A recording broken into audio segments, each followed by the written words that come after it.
5 está bien las cosas todavía. Okay. Good day, everyone. Thank you for joining in again. It is Eli Dyer IV, and you all know me as one of the co-founders for Bonds, Brothers Obtaining and Navigating Dynamic Solidarity, as well as the Director of Development for Bonds, as well as the Associate Director for LGBTQ Campus Life at the University of Richmond. And y'all, I know y'all like, where's T? You know, T usually comes in here and hypes us up and gets us ready for the panel, but she had an emergency she had to take care of, so you're seeing me here today in front of you. So we just want to thank everybody for joining in and coming in with us today. And bear with us today because today has been an interesting day of technical difficulties, but we're going to come and bring you the knowledge of this panel. So today, y'all, this Passing the Torch panel that talks about the intergenerational dialogue between trans men and transmasculine folks, y'all, is going to be some dope stuff. We have a dope moderator and awesome panelists here to give you all the knowledge in the world. So without further ado, I'm going to go ahead and bring on Jevon Martin. Come on in, Jevon. So I appreciate that, and thank you so much, Lee. This is a great opportunity for us as trans guys, transmasculine, the community on a whole. I just want to open the door and just say thank you, Bonds, for making this possible, because we have not had this. This is a historical week for us as trans men, transmasculine community. I want to thank you for having this. This is what Passing the Torch looks like, okay? This is what it looks like to share the work, right? Have the guys step up and own what we look like and what we need in our community. So I just wanted to say thank you to Bonds, and I need everyone to follow Bonds and just show love, because this is how we succeed in life. We uphold and push each other forward. We go together, right? We don't leave anyone behind. So I just wanted to thank you, Lee and Tyree, for starting Bonds, because this is what we need. All right. So before we even go any further, I just want to let everyone know out there that I need you to share this on all of your social media. Whatever you have, please share this, because this is really important. These guys put their heart into this, and we need to show them that we care about this, and share this with everyone across all your platforms. Also, I just want to let you know that tomorrow is the big brunch. So I need you all to go get your tickets, right, to have the closing out of the brunch for the Bonds event this week. So I need you all to get your tickets for the Black Trans Joy brunch in DC. That's tomorrow at 11 o'clock to 3 p.m. All right, so you get your tickets. BTransJ21. That's the bit.ly link. So just please go get your tickets. All right. So a little bit about me.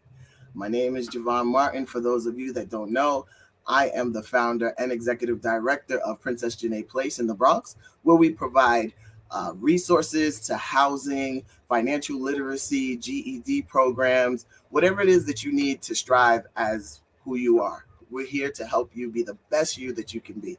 I am also the founder and executive director of the Monica Roberts Resource Center in Houston, Texas, where we are collecting the data on the trans community. So if you have an organization or a business that you would like us to broadcast, please send us your information right now. We are on Facebook, the Monica Roberts Resource Center. You can send us a message with all of your information, and we will share that on our resource guide. So now that was a little bit about me. Let's see what's going on with our panelists. The first panelist we have is Caden Hayney. Thank you, Caden. Come on up and tell us a little bit about yourself. Hey, how's it going, y'all? My name is Caden. I'm an HIV STI counselor at a local nonprofit, Nations Foundation, located in Richmond, Virginia. I'm also a first-year graduate student in supply chain management at VCU. I've spent the last 4 years volunteering as a co-facilitator for Nations Foundation, specifically TEAM, which stands for Transforming Empowered Inspiring Men. I'm also an administrator for one of the largest transmasculine support groups on Facebook, FTM Brotherhood. And overall, I've spent a lot of time in transmasculine spaces, and I'm looking forward to having this conversation. So thank you for inviting me to speak at Bonds. That's awesome. Thank you so much, Caden. I haven't seen you in a long time, and I appreciate the work that you do. So let's talk to Patrice. Patrice, come on in. How's it going? Pretty good. Thank you so much for the invitation. My name is Patrice Palmer, they, them, theirs pronouns. I serve as the Assistant Dean for the College of Business at Colorado State University. In that position, I am also the Director of Justice, Diversity, Equity, and Inclusion Initiatives for the college. And I also am a management faculty member teaching strategic management with a foundation within DEI infrastructure. I've had the pleasure of working not only in academia, but also in the craft beer space as well. In my role in academia, I stand as the first Black, queer, transgender, non-binary assistant dean. At the moment, I believe I'm the only one in the country. And so definitely looking to continue to be visible, to showcase trans masculinity in all of its various shades, but also how it shows up in leadership and how it shows up in business. And so honored to be invited, honored to sit amongst some great leaders in this space, and also just very thankful for our trans sisters and queer sisters who have paved the way for me to be able to do the work that I do. So I'm excited about the conversation and looking forward to enlightening as best I can. Thank you so much for that, Patrice. And it's a blessing and an honor to meet you. And thank you for standing up in a place where we need it the most, in the college scene. Yes, yes, yes. We need more. We need more. Thank you so much. Let's turn it to Jesse. Jesse, how you doing? How you doing? Thank you. Hi, everybody. My name is Jesse Medina. My pronouns are he, him, and his. Currently, right now, I'm actually one of the training associates for the Trevor Project, as well as I hold a position at Flux, division of AHF. I am the International Director of Advocacy. The Flux Affinity Group is an affinity group that is dedicated to creating innovative and safe spaces for the trans and non-binary community, as well as I am an ambassador for the Unique Women's Coalition, which is the first Black trans-led organization in Los Angeles County. Yeah, and besides that, like right now, currently, I'm also a full-time student at California State, Los Angeles, pursuing my bachelor's. I actually have 5 classes left to graduate with the degree or the major in the interdisciplinary study of culture and society.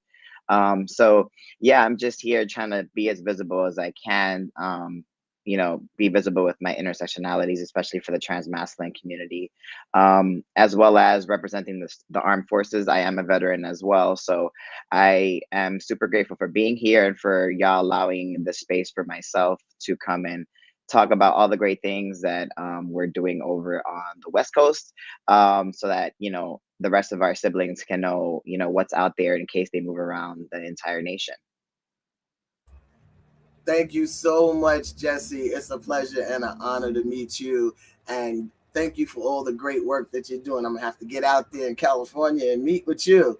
All right. So now we turn it over to the one and only Lewis Mitchell. What's going on, brother? Good morning, afternoon, everyone. My name is Reverend Lewis Mitchell, he, him, his pronouns.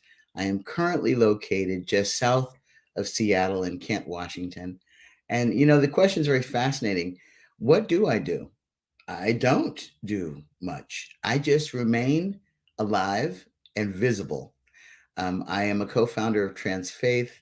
I've been involved in probably more organizational starts than I can even name or remember. And I came into my life in trans activism because the two most visible Black trans masculine activists that I knew happened to suicide within the first few years of my transition. So without any real knowledge of what I was here to do, I just tried to step into the gap and be a presence. And so if there's anything that I do more than anything else, I remain available and accessible. That's my superpower. All right, brother. Thank you so much. Superpowers. Whew. Yes, superpowers is important. And thank you for acknowledging that superpower. And I see all of that in you. And for many years, you have mentored me, and I thank you. So let's talk about passing the torch, right? What does passing the torch mean to you? Because for me, it's all that Lewis has put into me. He has been there for me from day one that we sat on a panel together. Maybe was it like 20 years ago almost? I don't even know. So passing the torch to me means just holding space for me from someone that has walked the life prior. Let's go to Caden. Sorry about that. I didn't unmute. Well, I guess for me, I really don't like viewing passing the torch as like relinquishing responsibility or, throwing it to the next generation. I merely view it as progress and progressiveness, seeing more racial diversity, people more tuned into power and networks of systems, and overall just social progressiveness. So that's what I see passing the torch as. Thank you for that. Patrice, would you like to give your input on that? Absolutely. When I hear the term passing the torch, it reminds me of the scripture, I believe it's Psalms, that the word is a lamp unto my feet and a light unto my path. And so when I think about passing the torch, I think sometimes when we think about it, we think it's going to be raised higher than what it actually is. But it actually is just lighting the way for you to walk. And so as you move through whatever you're moving through, I can't tell you what you're going to see before you because I can't see that part, but I can tell you the path has already been laid. And if you stay on that path, you'll get to your destination. So for me, that I feel like that's a lot of my work. My work is to just make the road lit so that you can make sure that you can get to where you need to go. And you may not see me, but hear my voice and follow the voice and follow the light. You'll get to where you need to go. Thank you, family. Thank you so much. Ooh, you just opened my eyes to so much with that. Thank you so much. Jesse, would you like to share with us? Absolutely. Thank you. Yeah, pretty much I'm going to piggyback off of everybody. I think for me also, and plus one to what everyone had already mentioned, I think another thing that I like to bring up when we speak about passing the torch is also to make sure that we're allowing folks to show up in their own capacity, right? Whenever we talk about passing the torch, and however they take that and they show up in their way. I think it's super important to also let folks know that there's no wrong or right way of doing or passing the torch or receiving the torch, for lack of a better word.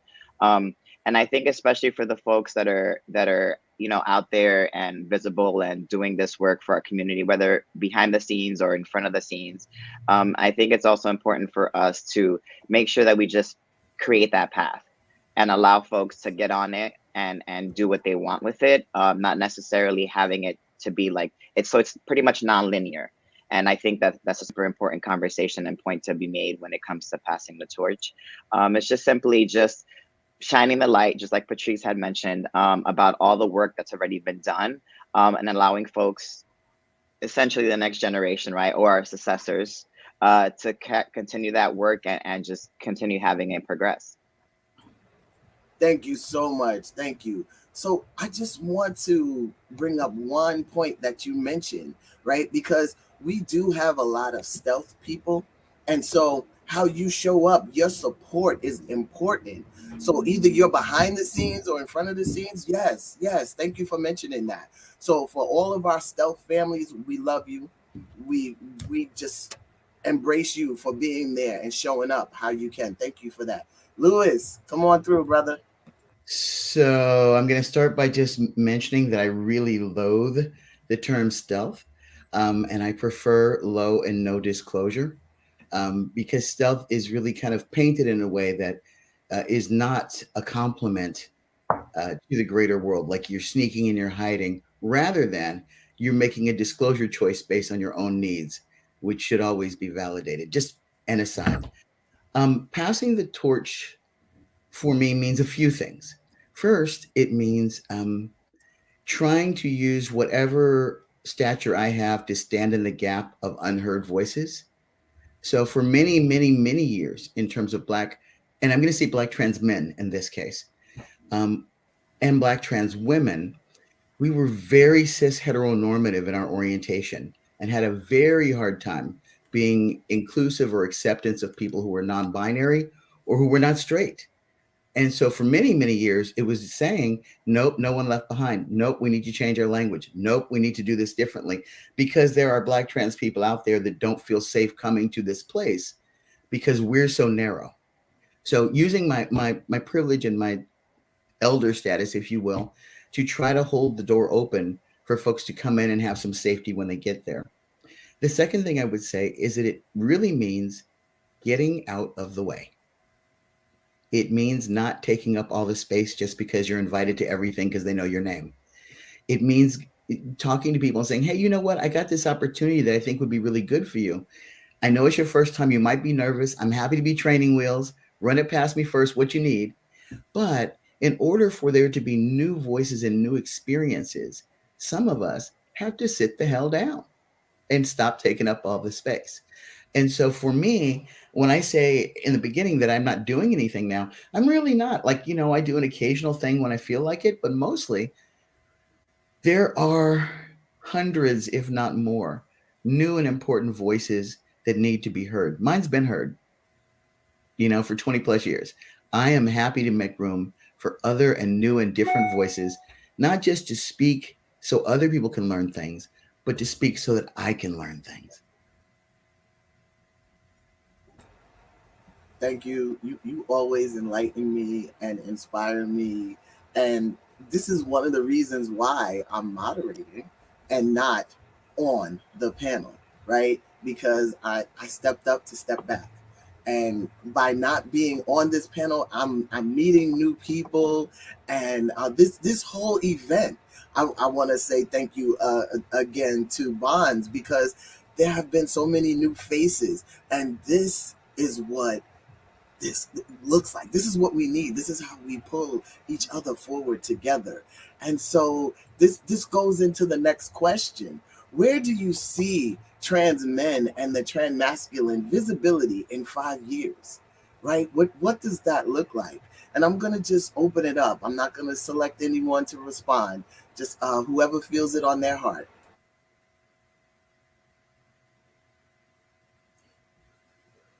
I can say something about this. So great question. Again, shout out to Bonds for providing these very thoughtful and intentional questions for this actual panel. I think this question for me kind of sometimes, it's a little pet peeve of mine, simply because I think for us, like for trans men and transmasculine visibility in the next 5 years, I want it to be diverse. And what I mean by that is, just like Reverend had mentioned before, like allowing the new folks to come in, right? The newer voices to be seen and to be visible.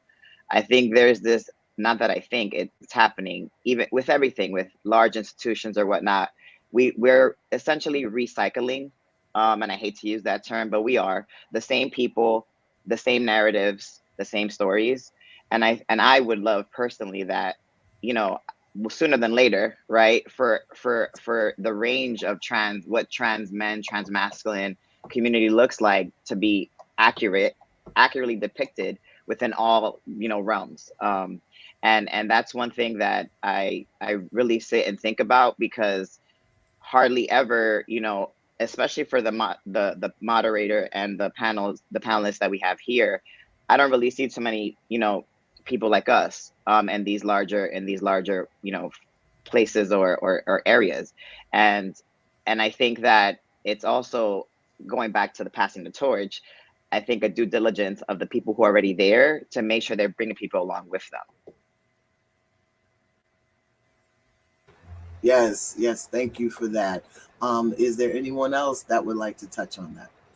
I would like to just jump in here really quickly and just say that my mind is so blown by how far we've come in the last 10 years that there is nothing that seems impossible to me in the next 5 years. And so I think I see trans men and transmasculine visibility exponentially growing in so many different sectors that it ceases to become an anomaly that we're somewhere. Right now, it is still a bit of an anomaly, like, ooh, there's a trans man, partially because a large percentage of us choose to live lives of non-disclosure, but also because it is hard for us often to find safe space with some of our trans women and some of our trans feminine counterparts because they have needed the space, but have perhaps not malevolently or intentionally not made space for us to have voice based on perceived privilege, based on relational privilege, based on not understanding our individual journeys. And so I think as we build relationship with one another across gender identity lines, and we actually, like back in the old days, when you had family over, you didn't have that fight you were having in the living room. You went back in the kitchen and you had a couple of words. And then when y'all came out in the living room, y'all was ready to entertain, right? So for us in community, we need to go back in the kitchen and have some words and work some of this shit out so that when we go out to the public, we can present a united front where we're supporting each other. If we can manage to do that hard work, then there is no place where our voices and our stories will not be heard. Whew. I needed to breathe on that one. Thank you so much, because this has been happening recently, where we had an incident, amongst the social media, like it was on live, and we have to remember who we are, and people are watching us, and when we're giving events, we have to remember that your personal stuff and what you're going through with someone is not to be seen. Go in the kitchen and handle it, right? And then come back out better, right? Because we need the funding to provide the services for our community, right? And if you show up a mess, the people are looking at you with the funding, and they're like, yeah, we're not going to give it to them, right? Because they don't have it together. So we just have to. Whew, thank you, Lewis. Thank you. Would anyone else like to expand on what it's going to look like in 5 years for our community?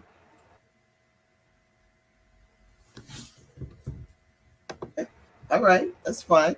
So here we go. On to the next question. Oh, but I just wanted to remind you all, please share this panel. Please share this information.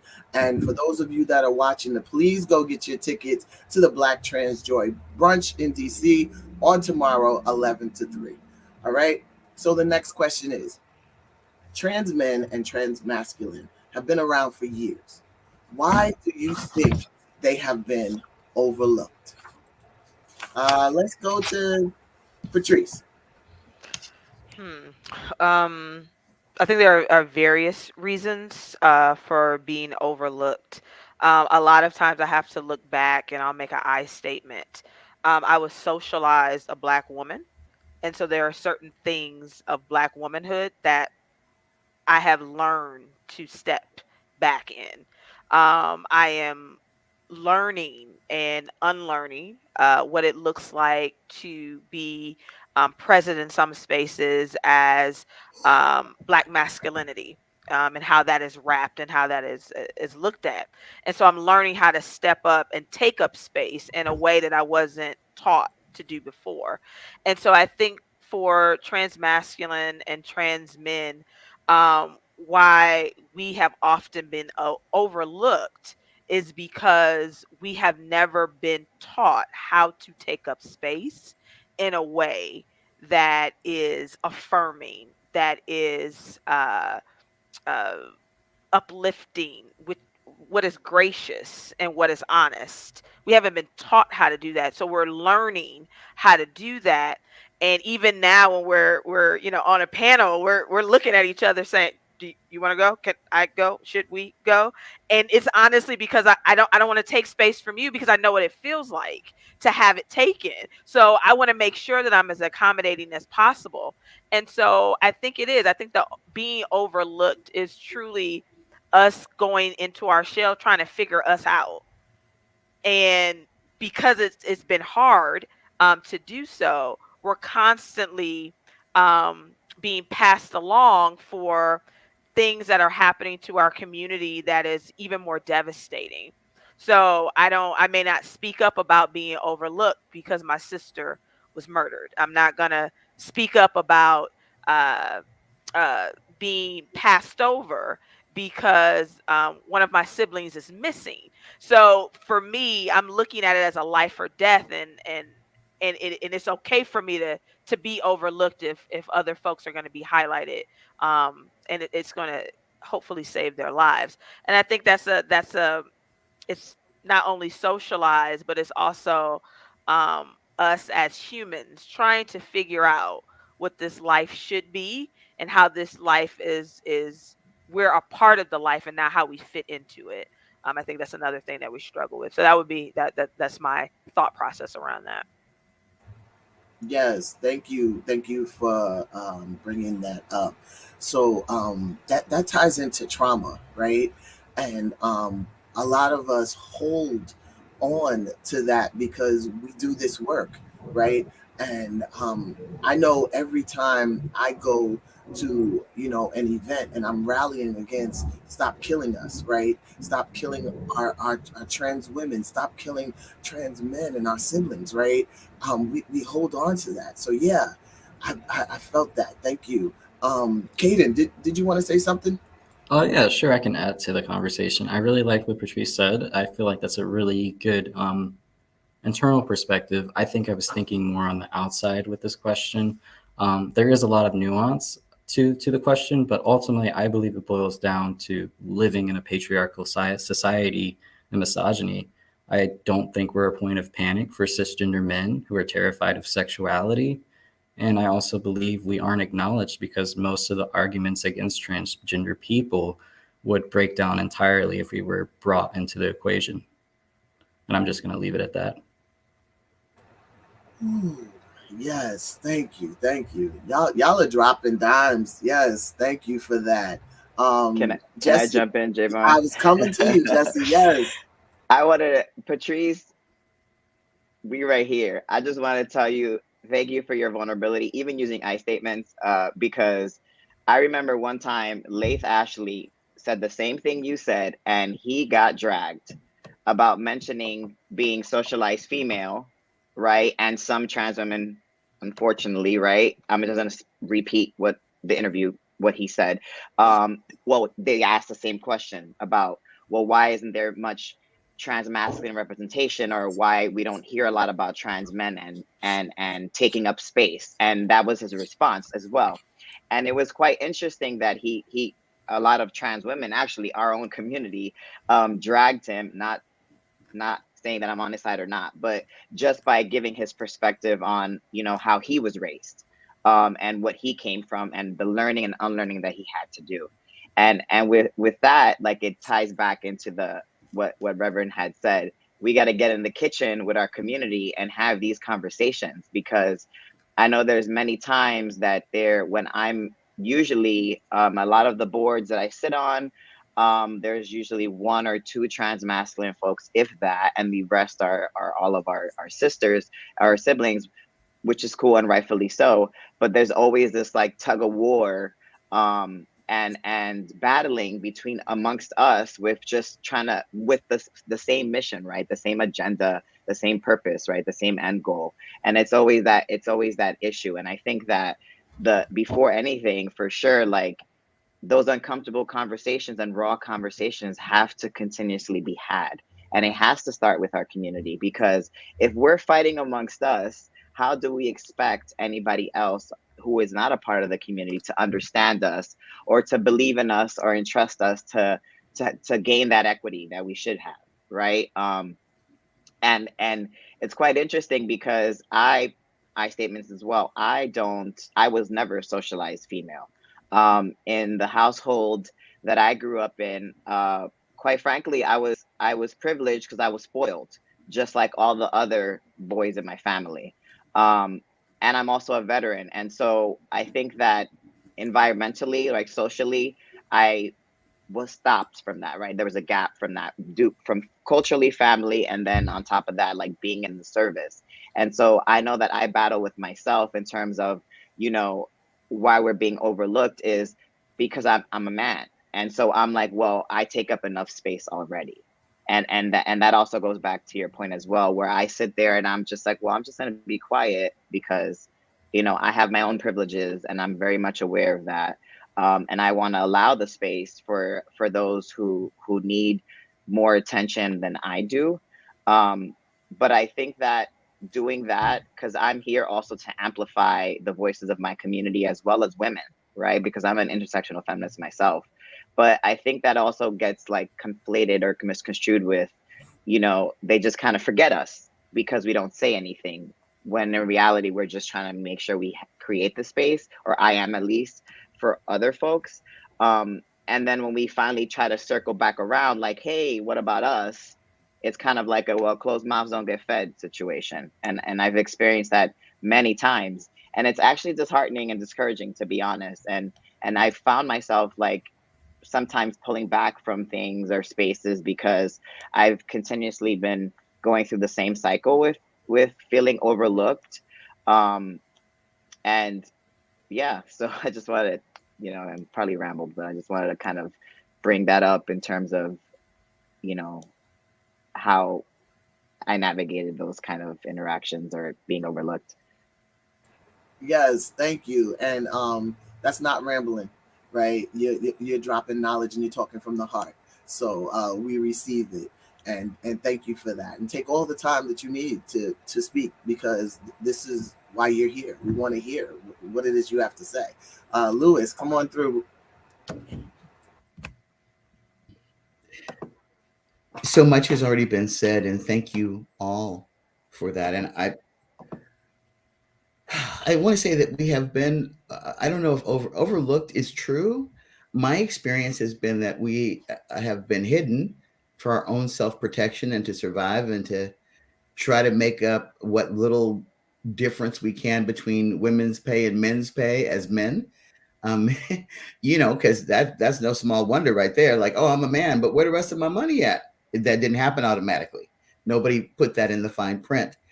We've also been silenced by narratives that are not ours, for all the reasons we've mentioned. And then there's also that pendulum swing that once we get the microphone, we do talk a whole lot because we just got it. We just want to say everything right now. And the pendulum will swing back and we will find our own balance on how much to say. The other thing that I want to lift up specifically is that we spend a lot of time looking at our work in the LGBTQ plus community, but many of us are doing work outside of that. And not just trans men and transmasculine people, but trans people as a whole. We're not all in gay ink complex. Some of us are professors and doctors and athletes and preachers and poets and mechanics and plumbers. We're doing a lot of amazing things, but they aren't hot press. So understanding that we live in this mercenary society that wants to play pimp to our every essence. And I will tell you this because I say it all the time. I don't mind being a hoe as long as I name my own price. This is the thing. You can't pimp me in my story. I'm not going to let you. But that's what's sexy. And so when people who are like body beautiful, like Lace, come forward and share things, they're going to pick it apart because they get penny privilege there. Whether they love him or hate him, they're going to monetize him and use him rather than support and include him. And I think that's our job as community. And I also want to say this, because going back to the kitchen, we're not going to all get along. That's just never going to happen. That's never happened in any community or set of communities. And sometimes when you're in the kitchen, some of y'all don't get to go back in the living room. Some of y'all need to go out the back door and go drink or smoke or whatever you do to relax yourself. Everybody don't get to come back in the living room. Sometimes I'm the one that doesn't get to come back in the living room because I'm just such an old curmudgeonly SOB. I'm no fun. So just send me home, and y'all party, because it's 8 p.m. I'm ready to go to bed. So, I mean, there's all kinds of ways in which we need to find the ebb and the flow of who needs to be where and how to support them to be there. We have been overlooked historically. And we have also, some of us, chosen that position for our own safety and well-being. Things have changed in the last 5-10 years. There are more of us doing more things, more visibly. I remember years ago, I don't even know how many years ago, I was speaking somewhere, some churchy thing. And I identified myself as a trans man. And like there were 2 or 3 other people who were identifying as butch lesbians at the time who went, what? And so, I do that so they can find me. Because if I didn't, nobody'd ever know that I exist. I do that because I have at least 10 friends who will never do that because that's not their style. That's not their calling. Their calling is to go be a therapist and a grandfather and all the things that they're doing. But their calling is not to be an out conduit to connect low and no disclosure people without people and all of the benefits and all of the opportunities, and to also extract from them some support. Like, you can be low and no disclosure. I'm gonna need you to periodically write a check or something. You need to pour into community. You can't just like take the benefit of all we're doing and then just go on about your merry way. So part of the overlooking is on us, and part of it is on the society, which, and Caden, you said it so beautifully. If they see us for who we are, they're going to have to stop and rethink everything they've used to attack community. And I will say this, if some of our trans community see us as who we are, they also have to stop and think about how they have framed community. And I'm going to say one last thing, and I promise I'll shut up. But I was at a conference once, and we were having one of those hallway conversations where a trans woman and I were discussing some blow up that happened in a meeting. And she said, well, you have no idea what it's like to have to suck dick for a living. I said, oh, but yes, I do. See, you should ask some more questions before you assume my backstory. Like, there's so much more than we have in common, but it's assumed that because we may not have gotten kicked out of the house at 13 and had to go into the sex trade to survive and have now come out and battled through HIV and all these other things. There are all these assumptions about who we are because we might be more able to blend in society visibly than some of our trans femme and trans sisters. If we have those conversations and break through those assumptions, we might really have a chance to come together as not one unified community, but as a tapestry that can weave itself together for the purpose of lifting us all.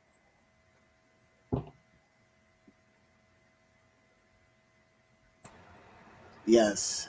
Oh, I tell you, I'm just receiving all of this knowledge. I'm so thankful for moderating this panel. I can't thank Bonds enough because I'm receiving so much knowledge here. And I thank you all for sharing. So this goes right into the next question. And some of you have already answered it, but what does inclusion of trans men and transmasculine folks look like to you? Anyone can pick that up.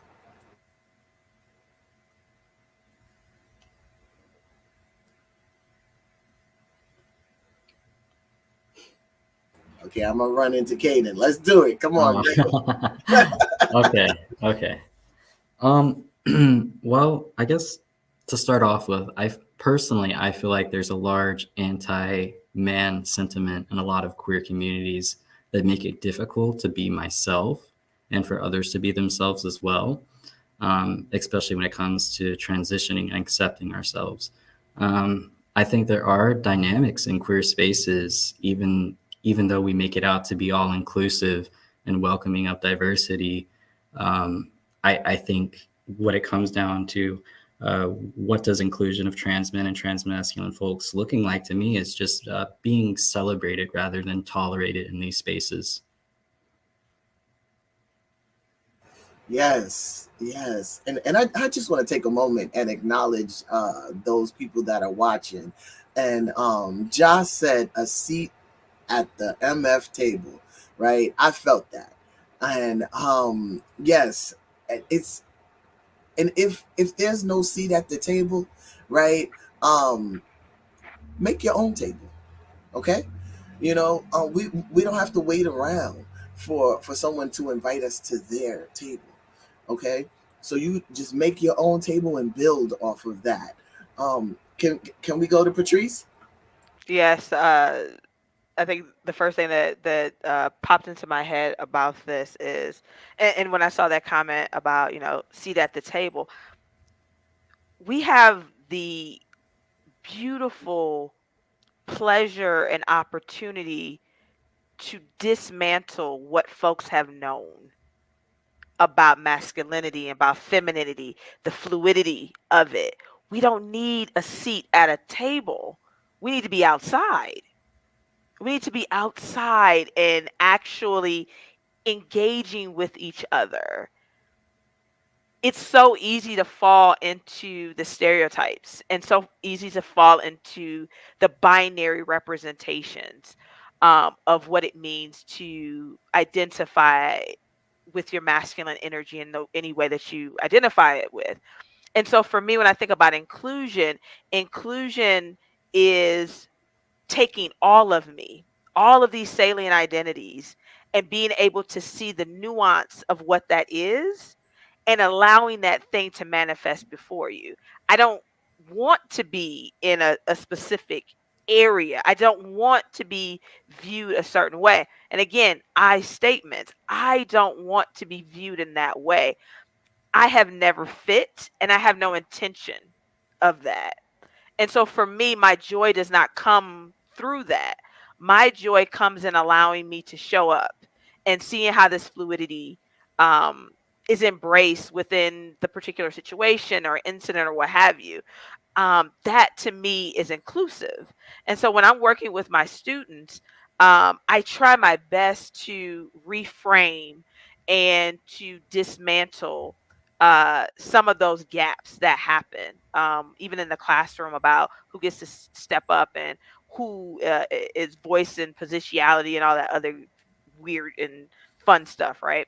One of the things I really want to do is I want to walk into a classroom and the classroom not feel like a classroom, but of a cultural shift, of a space where thought is understood and critically analyzed and then put into motion. That's what I want. I don't want the classroom to be the same way. So for me, again, I look at inclusion as something that is different from what we have always done and allows for voices to be heard, to be understood, and to be taken for what they are in that particular space. Too often, I think we really try to, as much as we fight against the binary in many ways, we hold on to it very closely. I think we may have a toxic relationship with it, where we love it in one ways and other ways we don't care for it. But I think that the freedom to create inclusion in a way that actually is enveloping of all of these dualities and nuances and complexities, that's what I see for us, because we don't have to be the same. We have been given a challenge, and many of us have stepped up to that challenge, and we have redefined it. And because of that, I love being in community with transmasculine energy, because it is beautiful, because it's not like the story. So I'll leave it at that.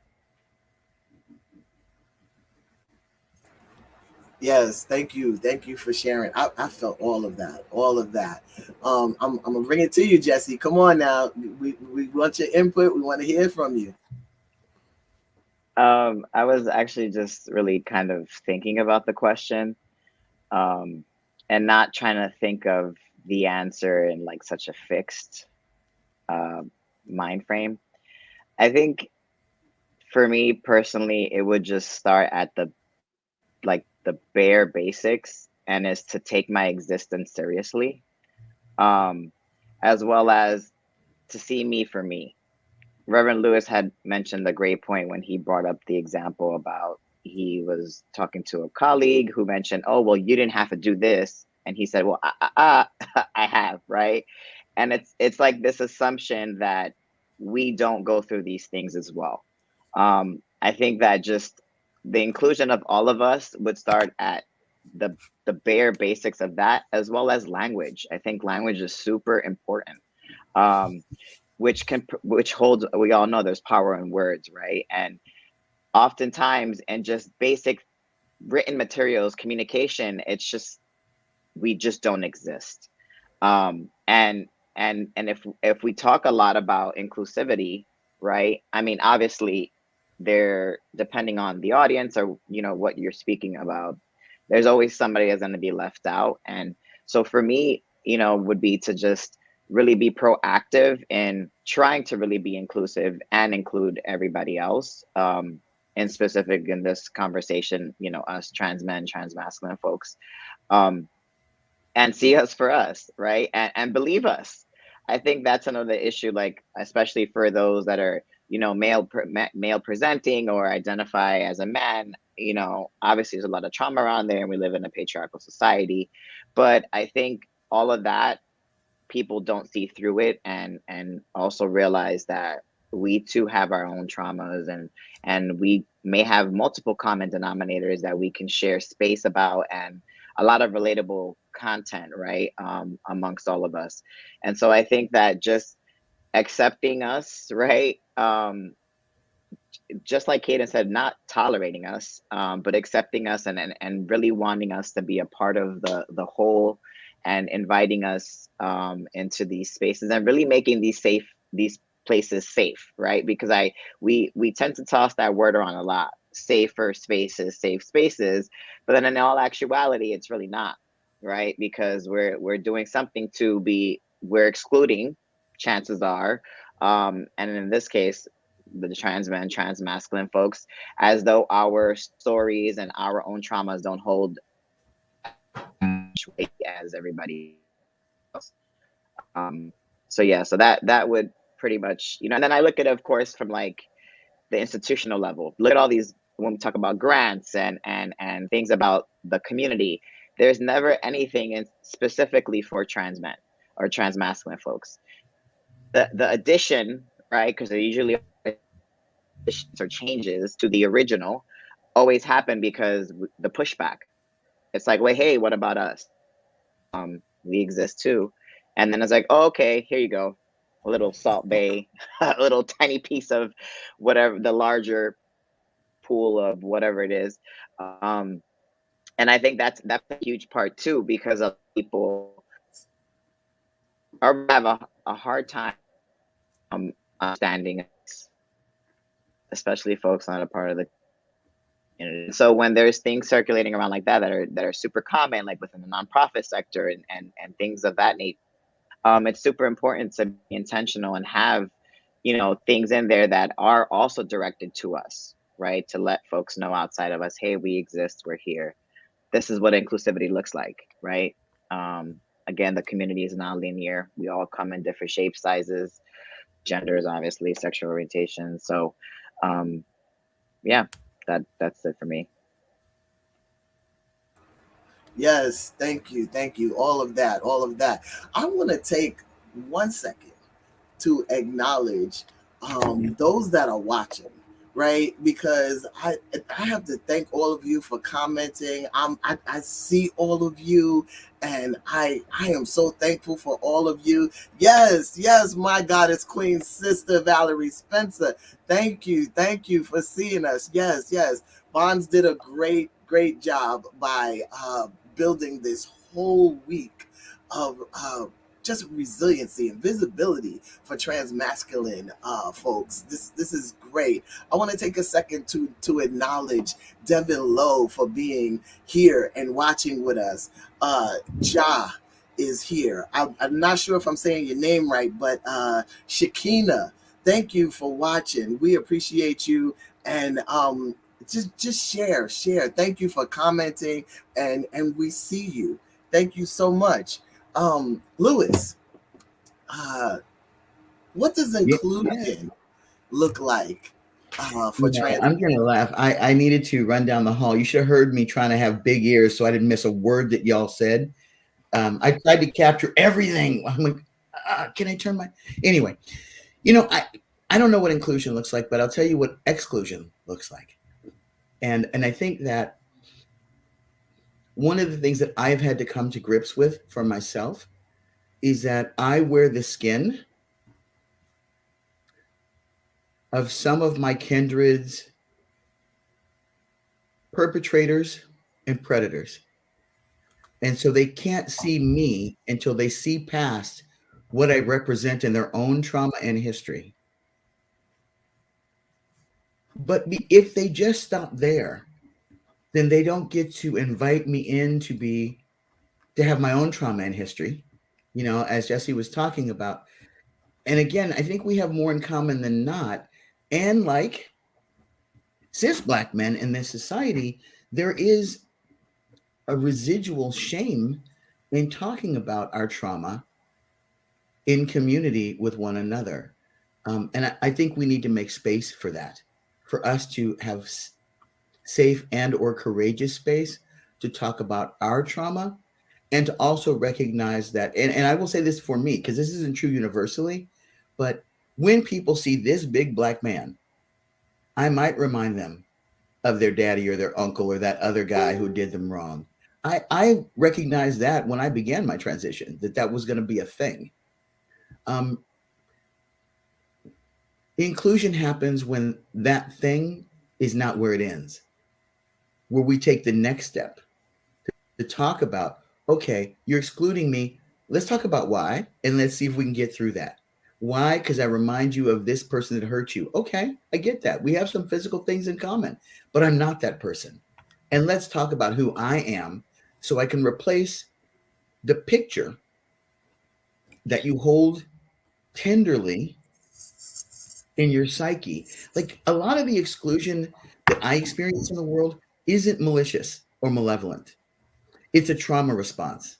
And it's a trauma response that every Black man I know faces when they walk into a new experience. People who are perceived as Black men, even if they don't identify as men, Black masculine presentation is viewed with fear and hesitancy. And that's the system, the society in which I live. But in community, specifically, I'm not willing to stop there. I will make time and put on some tea or some coffee or something, and we're going to talk about the next thing. Like, I understand how you're feeling. Here is who I am, who's different from who you've imagined me to be. And I'm just going to say right now, because I love you, Valerie Spencer. I love you. You are the awesomest. There you go. Yes, and I will also add to that, I love my goddess queen sister Valerie. Who she has instilled in me a lot as well. Yes. And it's never a time that we're in a room together, we do not make it to each other to get a hug. If you have never hugged Valerie and been in the room with her, I implore you to take a moment and step to her and say, sister, may I hug you?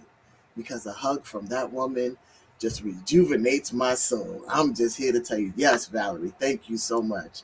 And I'm just so thankful for this panel and for Bonds. You have no idea. I have to keep bigging it up to Lee and Tyree for making this possible, because this is a historical week. All the panels that have been, it's just so great, and the people that have participated, I am so thankful for you all. Trent, my brother. Welcome, welcome. Yes, yes. I'm so thankful for you all. Ted, thank you for coming by and watching. Uh, Ted is sending you some love, Lewis. Yes, thank you everyone for watching. See, this is how we spread love. This is how we share knowledge, and people receive us, and they know how to, embrace us and be there for us, right? And I just wanted to piggyback just a little bit off of what Lewis said about exclusion, right? And I've come into a room several times where, people don't like me, and it's fine, right? But we are doing this work together. I'm not doing this work for me. And just as Patrice says, light the way. I'm making sure that I am, paving the road so that when you're walking into the situation, it's not hard. It's been paved, it's been lit. You've got arrows pointing, walk this way, and then you could just shine on through, right? And this wasn't done for me, right? So exclusion is hurtful. It's like, why can't I be a part of this? Why am I not here? I look at all these Black events that are given by cis people, and I'm like, where are the trans men? Where is our visibility in this? Right? The other day, one of the sexiest men, Brian, yeah, trans man, Brian, I gotta give it to him. He's always been sexy, right? But now because he's on TV, now y'all see it. But I am so thankful for my brother. I love my brother, and we've always been here, right? But now that we're being recognized on a higher platform in the entertainment world, Marquise is on all different shows. He's an actor. He's in plays, and like we have so many people. Like Lewis said, sports, right? Boxing, modeling, doctors, lawyers, college professors. We are in so many jobs that we just keep moving. We're making it better for our community. You can do this. The representation is there. And I'm just so thankful. We're going to go into this next question because I could keep talking. But so how can trans men and trans masculine communities cultivate leadership, right? So I'm going to go to you, Lewis, on this one. Each one teach one, stand by each other. Don't be afraid to gently criticize an idea and learn how to criticize an idea without criticizing a person. I mean, we the rumor out there is we're hard, we're hard, we can handle this. We learned all that stuff.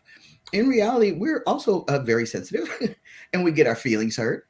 And if people come at us the wrong way, we might ice up for like the next decade. Tell you the truth. I mean, there's and it's a lot like church. Like once you have made someone feel unwelcome, you may be the last time they enter those doors. So in community, and allow people to know what they know without judging them. None of us knew everything from the gate either. So if someone doesn't know, then say, okay, listen, you know what? Let me share this with you from my experience, and we'll see, like tell me your experience. Leadership is not just being the CEO and the ED. Leadership is standing where you stand with integrity, humility, and courage. That might mean applying at UPS and having to talk to HR about your backstory. That's a leadership move because that HR person just learned something that they maybe needed to know from you. Everything. And I really, we're in this era where if you have a footprint, or whatever you call that thing online where you have an image, a profile or whatever, then all of a sudden you're somebody. But that's the cream of the crop. Whatever you're doing to sustain yourself and help someone else, in community, those are leadership qualities. I think we need to reframe how we view leadership. I would like to see trans men and transmasculine communities, among others, own our leadership, but cultivate partnership. You know, we end up being in competition with each other for no good reason because we're on a leadership joint. You know, partnership will allow people to all lead in their various sectors if we give it a chance.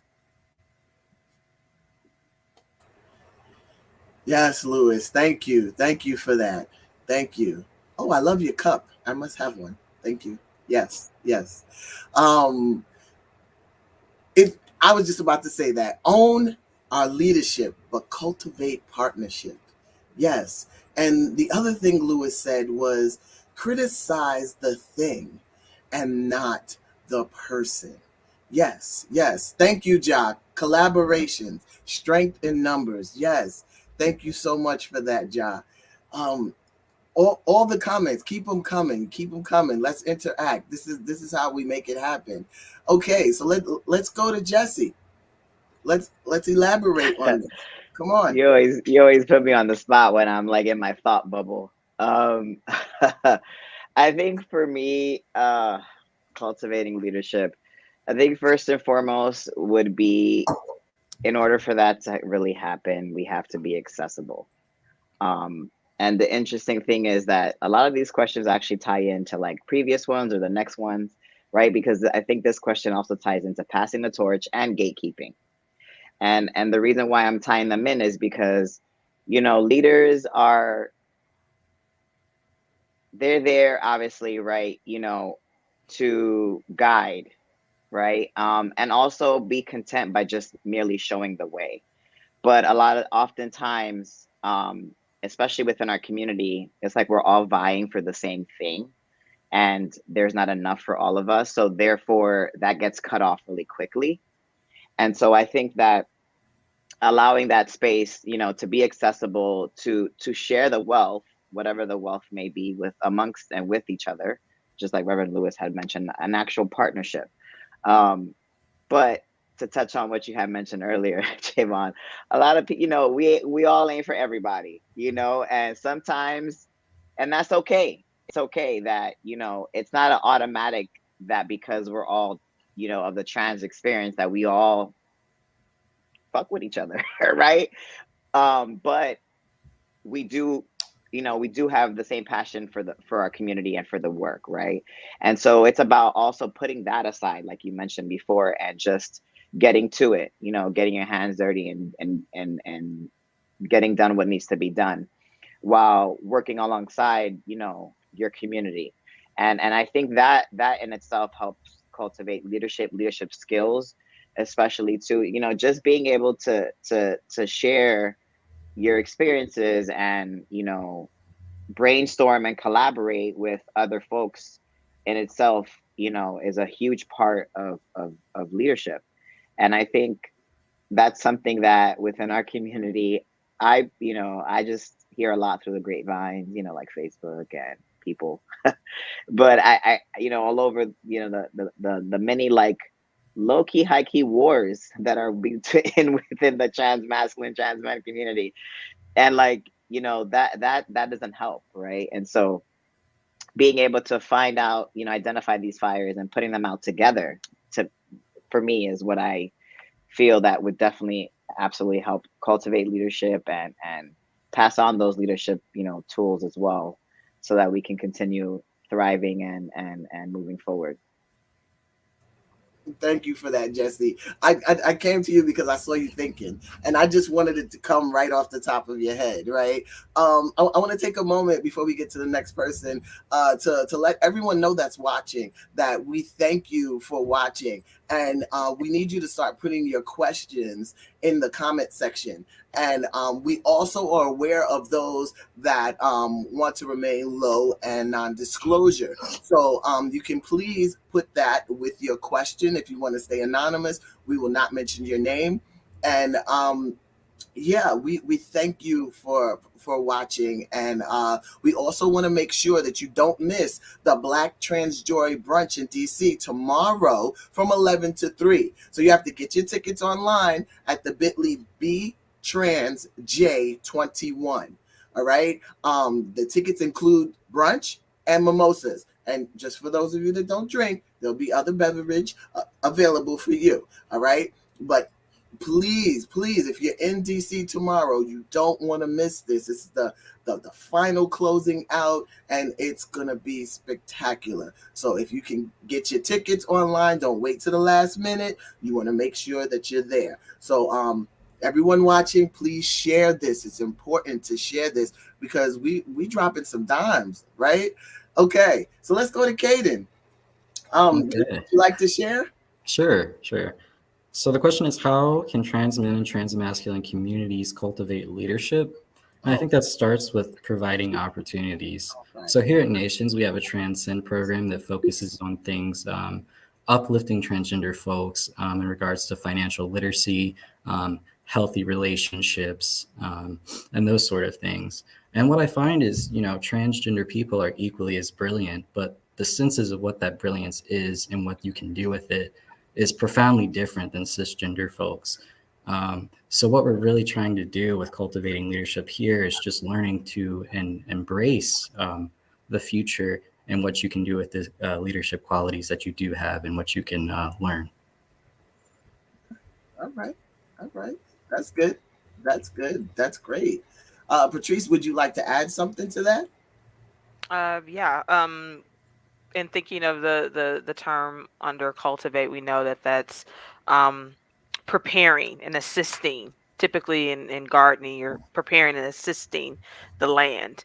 And I think about cultivating leadership within trans men and transmasculine communities is that in order to lead, you have to grow leadership. It literally has to be grown. It's not innate. And I think sometimes folks forget that. They just, oh, I'm a born leader, I'm a natural leader.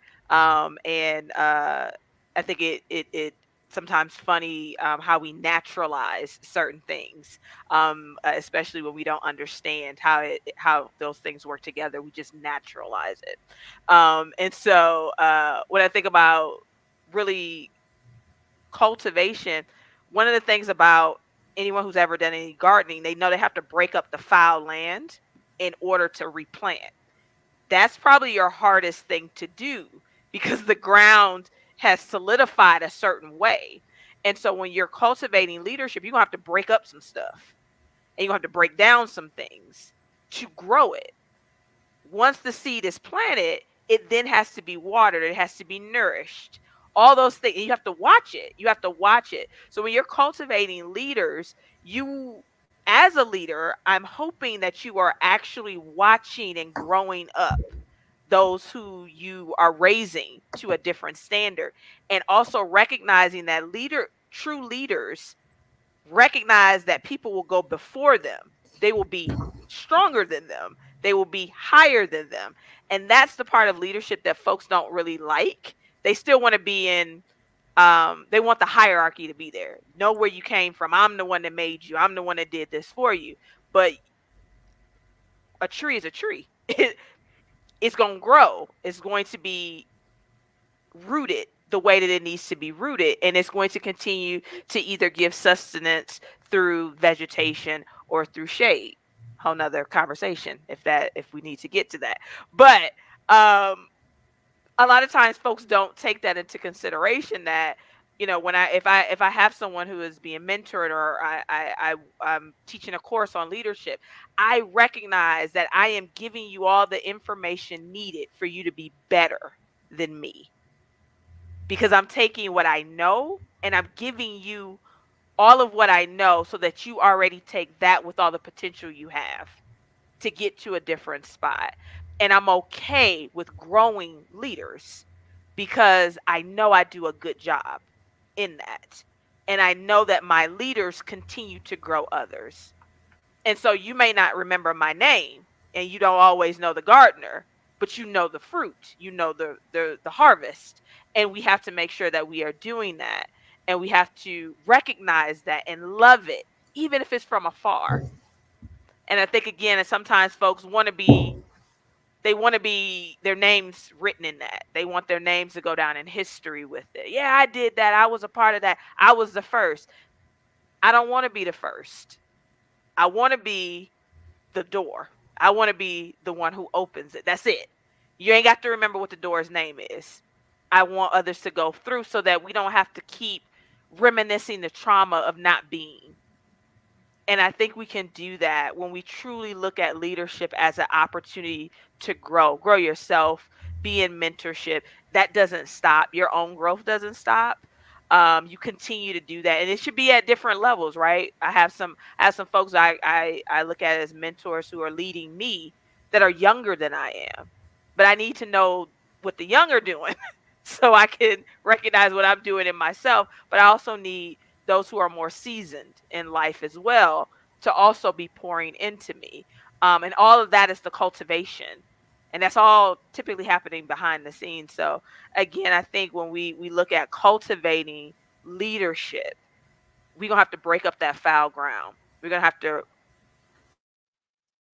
replant some things, and then we're gonna have to water it and see it rise and be okay with the fruit that it brings, because it's good fruit.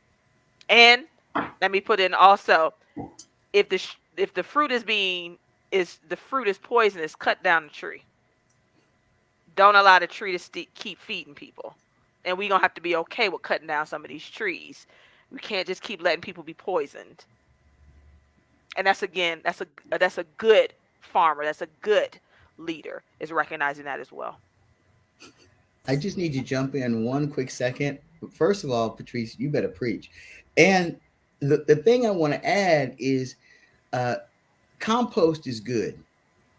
Look to your ancestors and your predecessors. That's the compost. So you've got seed and soil and sun and rain and shade. Don't forget the compost.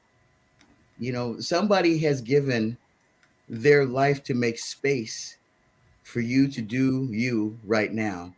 Study them, find them, reach for them with love. They will serve your growth.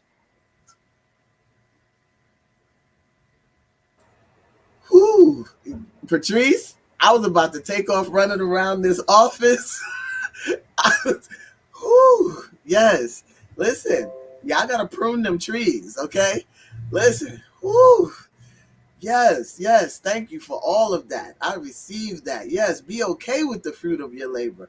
Whew. Listen, we are dropping dimes. Didn't I tell y'all we were dropping dimes? All right. Now listen, everyone watching, we need you to put your questions in the comments because we're going to come to your questions soon. We need y'all to follow us on social media so that y'all can see what we're doing. As people are speaking, their information is scrolling under their names. So please follow and just put your comments and questions in the comment section. And remember, if you want to stay low and non-disclosure, please put that in there because that we have some people that are there watching the comments, and later on we're going to get to your questions. So I'm just excited to move into this next question, right? Because this one is very important and has been coming up a lot lately. So let's touch on, how do you think gatekeeping impacts leadership in the transmen and transmasculine communities? Let's go to Jesse. I'm gonna hit you straight off the back on this one. You're not gonna have a minute to think about this one. I was still reading the question scrolling on the bottom of the screen. How do you, well, it impacts us all. I mean, yeah, that I think Patrice said it best. Sometimes, you got to cut down them poisonous trees. And that also goes back to, understanding that everybody serves their purpose and that it's okay, right, for other folks to pick it up or grab the baton keep on that relay race. And I think that's really where the issue is at, that people just sometimes don't want to let go. And that's valid too, right? Because it's about being passionate, and this is the community, and sometimes all that folks know, right? And I feel like a lot of times there's also the fear of like, well, what's next? What else can I do? Right? But with our community that's so magical, I mean, it's limitless, to be honest, right? And I think the gatekeeping, I don't think it's just for the trans masculine community. I think it's just in general. Whenever anybody, makes it to a certain place or point, it's kind of hard to share that. One, I think also considering that this panel was an intergenerational conversation amongst trans men too, that's another piece of it too. Like, it's a whole different generation now. And I think that there's also that fixed mindset from a lot of our ancestors, who are just not open to change, whether they're scared of it or they're just very fixed in their ways and not having that growth mindset.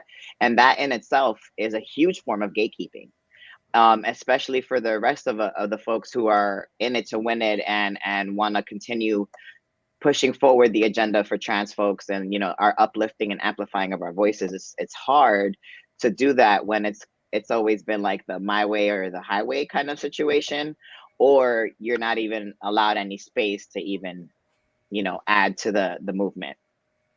And I think it's just as simple as going back into like really thinking about the greater good, and saying, okay, well, you know what, I did a lot in my life. That's like, for me, I'm trying to be a stay-at-home dad, and my partner could be super career focused, and I won't be even mad about it because I feel like I did a lot in my life. So I'm okay with taking the backseat, doing some laundry, attempting to cook, because I feel like I already did what in my life. Like, if I were to pass away today, I know that I would die a happy man, right? Because I feel like I fulfilled a lot in my time. And so it'd be as simple as just recognizing, okay, well, you know what? Maybe I shouldn't be holding on to this too tight. Let me loosen it up a bit and allow other folks to also be a part of it and take this movement further. Hopefully that was good enough off the top of my head. That's great. That's great. Yeah, I didn't want you to just think too long on that one. Let's see here. Caden. Oh, go ahead, Lewis. Lewis, you want to say something? Go ahead, Lewis. Yeah, I just want to jump in really quickly. I mean, the question for me is, how does my gatekeeping impact? Because it's easy to kind of theoretically go, you're gatekeeping, you need to fix that. But the hard part for me is, how does my gatekeeping do it? And how my gatekeeping has impact on leadership and trans men and trans masculine people is, there's a certain way, and you said this, Jesse, there's a certain way that I think things should be done. And that way may be useful, but it also may be quite antiquated. And so sometimes I just need to be the tree that gets pruned. And we can talk about pruning other trees, but it only hurts when it's your tree that needs pruning. And so I need to have the willingness to have y'all prune my tree. I might cry tears and need you to hold me later, but if it needs to be done, it needs to be done. And that's the really, really hardest part for those of us that were doing this work before there was any media to cover the work we were doing. And there was no groups for us to go to get support. Well, we had to get on a bus, plane, or train and travel across country. For those of the people who have been doing regional work for 20, 30 years, but do not have a national visibility, I hesitate to ever use the word first. I can say I'm the first that I know of, because people have been doing stuff all over the place that ain't got no visibility. And so I think in some ways, my job now is to say, there's the gate. Do you have a key? Do you have a background in breaking and entering? How can I help? Because I've already gone through the gate. My job is to keep the gate open and to not stand so fully in the way that you can't get in. Like, a lot of times, and I'm going to speak of my own generation, my own experience, we'll hold the gate open, but we'll also block that thing. and you got to try to figure out how to squeeze between our legs or under our arm or something to get through it.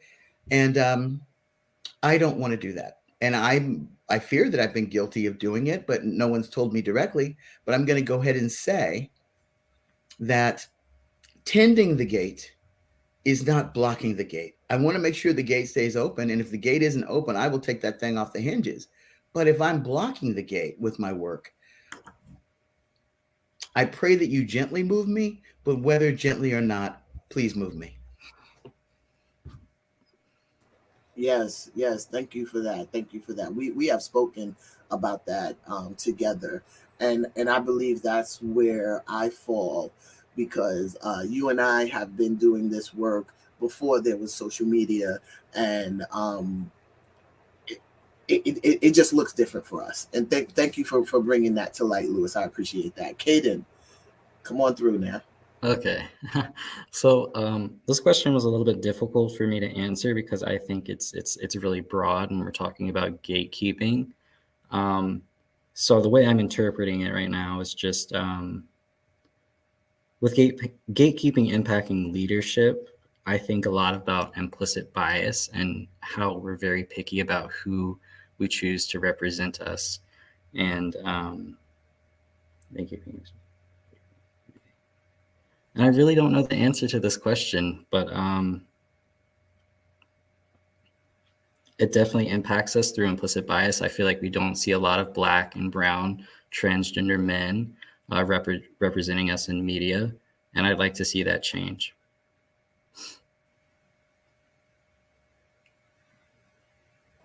Thank you for that. Yeah. Ooh, thank you. Yes. Patrice, you want to round it out? Yeah, I love Reverend Lewis. You saying, "Look at yourself in the mirror." So I'm gonna take it from that regard. How have I been a gatekeeper? It's probably easier to answer than honestly having to tell you how you've been gatekeeping me. I know that in my gatekeeping, I did it with a full heart, believing that I was protecting folks. And I believe that what I needed to do was be forceful and aggressive in that to ensure that they felt safe without ever asking them if they felt safe psychologically, physically. So I recognize that I went into the space believing safety to be one thing, and it may not actually have been that. Um, and it has impacted my leadership because I have, even in growing leaders, the passion, I've tried to quell that passion and say, maybe not now. Keep working, keep doing it, then you'll get to. And unfortunately, for some of us, some of those folks who are extremely excited to do the work, without me even knowing, I dim the light because out of what I felt was love, I was actually holding them back. And so now I have to recognize in that gatekeeping, how do you be a steward of that gate? And that is pruning the gate. It's oiling the gate. It's checking to make sure the locks work in the gate the way that it needs to. And it makes sense when it opens, how it's supposed to open correctly and how it's supposed to close correctly. Now my work is I'm not getting rid of the gate because I know that the gate is still needed. I am just being more intentional about how that gate is used as forts, as a mode of protection and also as a way of keeping people out.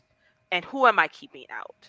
So I think for me, it's really in our community, we have to really look at this very intentionally. And I don't think we always do that. We think about it as far as how are we ensuring that other people aren't blocking the door, when in fact a lot of times we're the man in the mirror, to say the least, and we're the ones who are unfortunately holding folks back without knowing, thinking that we're protecting, being fatherly, being protecting and nurturing in our own way. We end up dimming lights that were never meant to be dimmed by us. So I think for us, we have to be more intentional about it because masculine energy is so strong.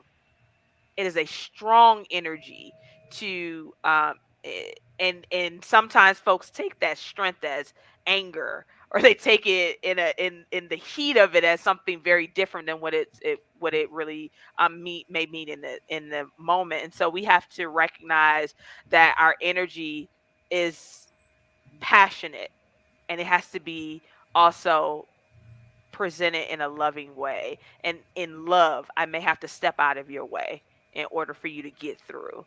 And we have to be okay with being that and respecting that man or that masculine person. And when he says yes or no to something, that he truly has my best interest at heart. But also feeling connected enough to him to say, nah, it's actually not in my best interest. And I think if we can begin to have that conversation with each other in love, in respect, in uh in dignity, I think we can do a lot more than, I would say, some of our counterparts in other communities have done. We've seen the lessons. Let's learn from them and enact them in ways that's going to actually uplift each other. Yes, thank you for that. So listen folks, we are running out of time, right? But we're going to close it out with, how do you think gatekeeping impacts the leadership? Oh, no, sorry, wait, we did that. So Lewis needs to leave, right? He has another panel. So how do we bridge the gap in the generational difference in trans men and transmasculine communities? So Lewis, can you touch on that? And then I just want to say that I love you, and I'll talk to you later. I love you too. And thank you all for just really, it's been a blessing to listen to each of you this morning. You started my day off wonderfully and gave me lots to think about. How we bridge the gap is we continue to do things like this. And when the world opens up again, when we travel, if we travel, we make it a point to reach out and try to break bread with each other, because virtual relationships are lovely. But if I can be around you and feel your energy and your essence and you mine, we are actually on the road to building relationship. The last thing I will say is that if we continue to care about everybody in our community, whether or not we like them, and that's a really big, important thing, then we will have fewer gaps. Like, I care about everybody in my community, even people who I can't stand and I know can't stand me. I don't want them to be without community unless they choose to. And so I will, behind the scenes, make sure that somebody's reaching out to them. They ain't got to report back to me. It's not that kind of party. But I want to know somebody is standing in the gap between them and the isolation that is so frequently our demise in trans men and transmasculine communities. Our suicidality in installments and in a dedicated attempt are the unspoken killer in our community when we isolate ourselves. So part of the gap is each one reaching out for someone and knowing who you love and who you like, and stay healthy. You can't bridge a gap if you sharpen your pencil down to the eraser every day. One of the things that I did not learn well is self-care. And I implore all of you, if there's one thing you learn from me, learn self-care now. Learn how to say, no, not today, now. Learn how to say, nope, I've got this time dedicated for my family right now. Because they will never stop asking for you. It's never going to happen. You're going to have to learn to balance it out. I want you to last a good long time and not be cranky and jaded and awful because you're so tired. So self-love, give love, self-love, give love. These are the things that I think will bridge any gap, generational or otherwise. And I regretfully have to go. I've enjoyed you immensely. See you on the other side. Yes, thank you for that. Ashe, thank you. Yes, again, we are running out of time. So panelists, when you close out, please close your thoughts with that question. But we do have one question that we have here. And it says, how do we provide a possibility model for other transmasculine folks in the community of a healthier masculinity in which we hold ourselves and each other accountable for harmful and often patriarchal behavior? And I believe, Patrice, you answered some of that question before in one of your comments previously. But I'm going to read it again. How do we provide a possibility model for other transmasculine folks in community of a healthier masculinity in which we hold ourselves and each other accountable for harmful and often patriarchal behavior? I'll try to keep it brief and bridge these together. The first thing is that we start with self. If you cannot master self, you cannot explain to me how to master me. If you cannot be a guardian of your own self, it is very hard for you to show me how to be a guardian. So it really starts with us and holding ourselves accountable, calling ourselves in as well as calling ourselves out when we do things, because we know, like we know, and we sometimes try to gloss over that, but be accountable. When I'm teaching any type of seminar, I have a thing called ouch oops. Ouch, when someone says something that has offended me, I'm allowed to say ouch, and it stops us to start talking about it in the moment. Oops, when I say something and it come out my mouth completely different than what I was thinking in my head, let me catch that and address it. So it allows for me at least to be able to do both of those things in the moment so it doesn't last and it doesn't fester. I also have my own 72-hour rule. If I got something to say, I say it within that 72 hours or I let it go. I'm not going to keep allowing that thing to build inside of me and create a situation that doesn't really exist because I'm so angry. So again, we have to guard self. One of the biggest things I can say, and when we are looking at bridging our gap in generation, is recognizing how far we can go. And that's really hard because all of us want to keep going until we can't go no more. But I recognize that there's only a certain place that I'm going to be able to go in my work, and then I'm going to have to be able to hand that off, pass that torch on to the next person, and trust that what I have given them is going to go to the next generation. I'm 38, so there's things that I know that I've lived, but also I know I got some more living to do. But there will be a cutoff for me, and I have to be okay with that, because now, as Reverend Lewis said, I got to let the next group come in and do this work. And I'm going to be a cheerleader. I'm going to be a mentor. I'm going to do all these great things to make sure they continue to do that work.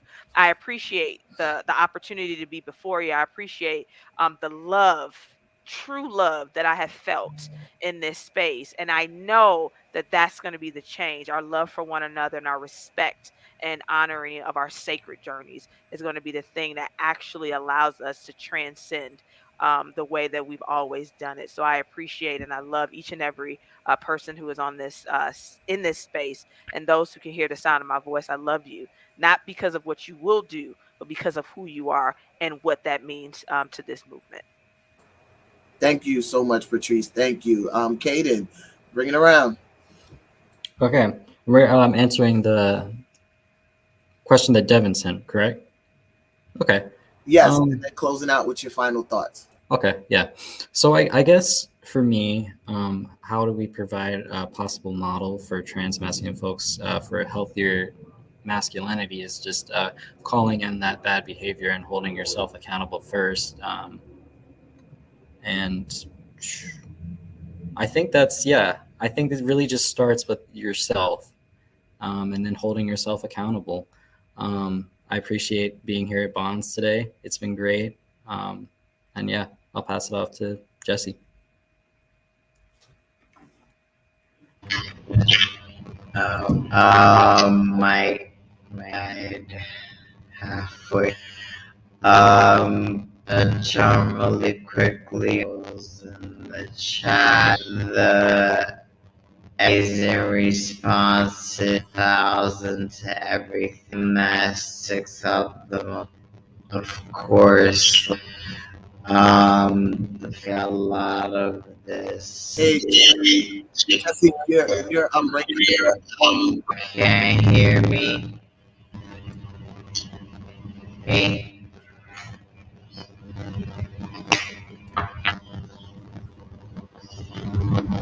Can you hear me? Yeah, it sounds like it's feedback. Can you click the microphone and then put it back on again?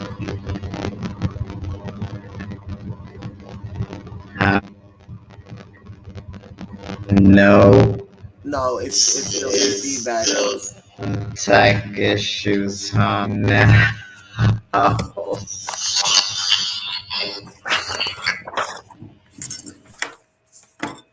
Yeah, I don't know what you did.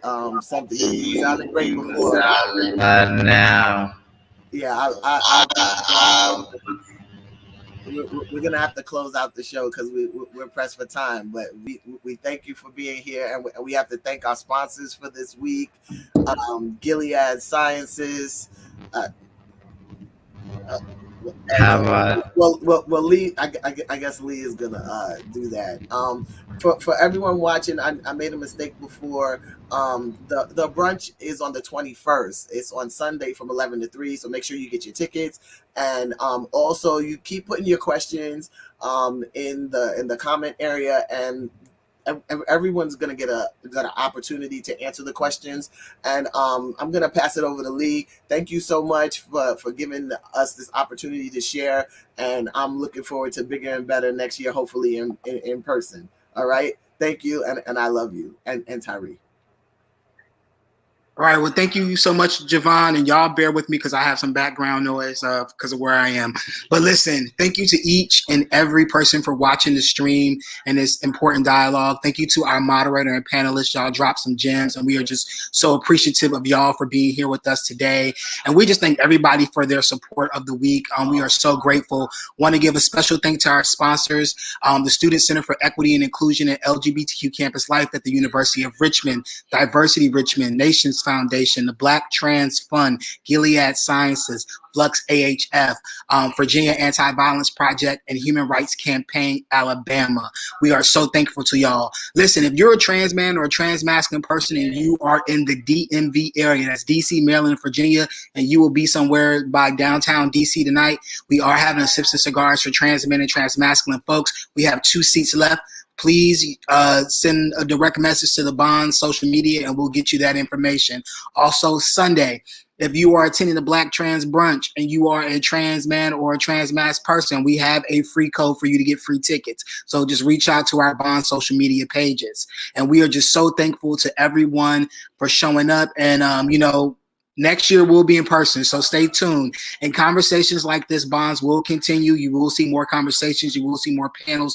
You will see more programming to us. And we just want to thank you so much for your love and support and investing in us for this week. So y'all have a great day. All love. And hopefully I'll see some of y'all tonight and on Sunday. Peace.